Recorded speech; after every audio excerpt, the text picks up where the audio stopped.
more recent immigrants. We see the same thing with Cuba, the first wave, the Mariel boat lift, and the subsequent wave, Cuban refugees. So it's not easy to say that all Cubans are alike. We're really dealing with multi-generational issues. You can say the same about Colombia. There are some who are escaping Colombia because of drug wars. There are some who've been involved in the drug trade industries and are coming and continuing their patterns here. So it is a generational issue even within. I think if we get into this trying to compare one nation to another, we're never going to really understand the issues.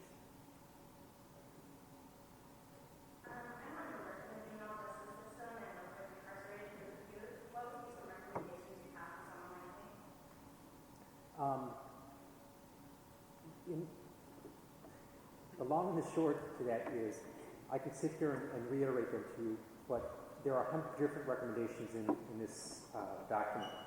And by the way, the full report and all of these materials are available in both Spanish and English at the following website, buildingblocksforyouth.org. As I said earlier, we did not copyright this material. You can copy, you can disseminate it. The full report, by the way, when we brought 50 individuals from across the country, youth, adults, parents, advocates, you know, one of the hardest things about doing this report, probably one of the most fun things was, we did a 120-page report. We got admonished because it was too long. We made it 16 pages.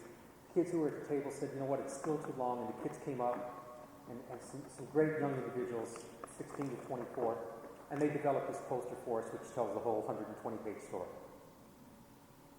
In this report, you will find recommendations for educators, for law enforcement professionals, for parents, for politicians, for judicial branches. The biggest issue that we argue, and let me give you 2 examples. In one community that I was working with, they said, we want to do something. And so the something was, okay, let's go down to the juvenile detention facility and tour it. And let's find out how many kids are there. It turns out that there were 42 kids, and we asked all the kids, well, what is your race, what is your ethnicity? Well, somewhat surprising, this was an urban environment. There were, of the 42 kids, there were 27 Latino, 15 African American, it was 43, and 1 white. Okay? And we started looking around, and we said, well, isn't it interesting that they have the Rosa Parks room, that they have the Martin Luther King room, that they have Sitting Bull's room, and you could go down, but there was not a single Latino name or room or library. And we asked the question, well, why is that if you've got this representation that you don't have something that they can celebrate? Well, because they're not a race, was the answer. Okay? So then we were stupid enough and we said, okay, you've got 43 kids in this facility. Do you have any bilingual staff? Oh, yeah, we have bilingual staff. Okay. Now, again, we were stupid. We asked, well, what languages do they speak? Well, one is French and one is Arabic. Okay. So if you have that type of good community, one of the questions is, what is the responsibility of that detention facility in terms of providing services? One of the things that we know is that kids who are involved in the detention, in the juvenile justice system, tend to have substance abuse issues, mental health issues, family issues. So where is the counseling provided in terms of those areas? And one other story about that is when we went to that same community, when we went outside of the detention facility, we looked at the 5 zip code area that feeds into this detention facility, or the 5 zip codes in the city where in the city there were 22 zip codes. Latinos were represented in 5 of those communities in the zip code areas. So we looked at the juvenile justice prevention monies and where they were allocated. Lo and behold, not a single penny was going into those 5 zip codes. For post-mental health issues or diversion-based programs, it was all outside. In fact, the average distance was 10.4 miles, which required 2 buses to get to. So, I mean, there are some answers right there. Where are programs being offered? Who's offering the programs? If you have a detention facility, who's staffing it?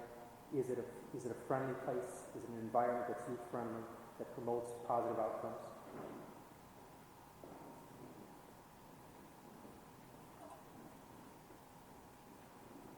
I watch an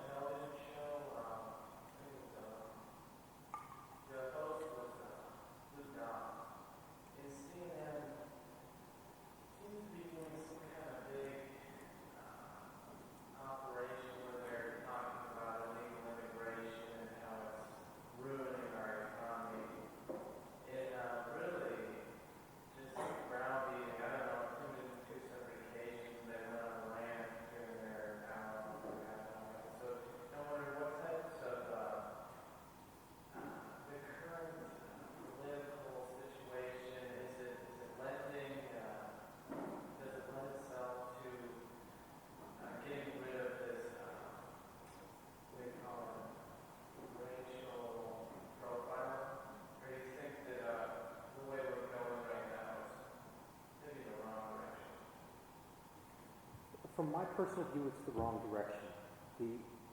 If you look at immigration in the last 10 years, it actually parallels immigration of the early 1930s in terms of the proportion of people that are coming to the United States.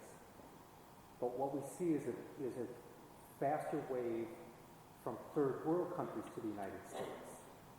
And you see certain countries around the world where there's political instability and people are escaping that. So the types of immigrants that we are receiving nowadays are very different than what they were years ago. Ironically, part of the problem is in fact, and I'm sure that Rush Limbaugh would take me to task on this, part of the issue is ourselves as a nation. We have become such an industrialized nation and a global economy that we have jobs in this country that we are farming out. And if you think about some of the wages in third world countries, in Uganda, for example, the median age because of the AIDS epidemic is 18. So the average daily wage is about $3. So to survive, one must leave that country almost. And it raises some very interesting paradoxes because what we're getting are people who are undereducated or uneducated, some who are escaping their countries, and who want freedom, and they want to establish, and they come in cultural enclaves, and they want to be isolated because they want to maintain their cultural identity. Would you say that this might represent maybe sort of xenophobia on the part of our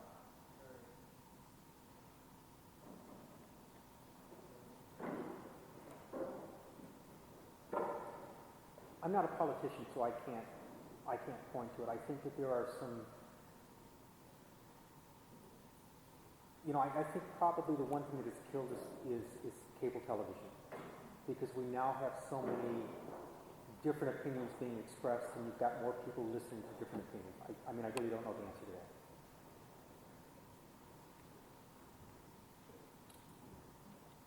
At this point, I think we'll go ahead and conclude, but we invite, we have some refreshments in the back, and Francisco will stay for between the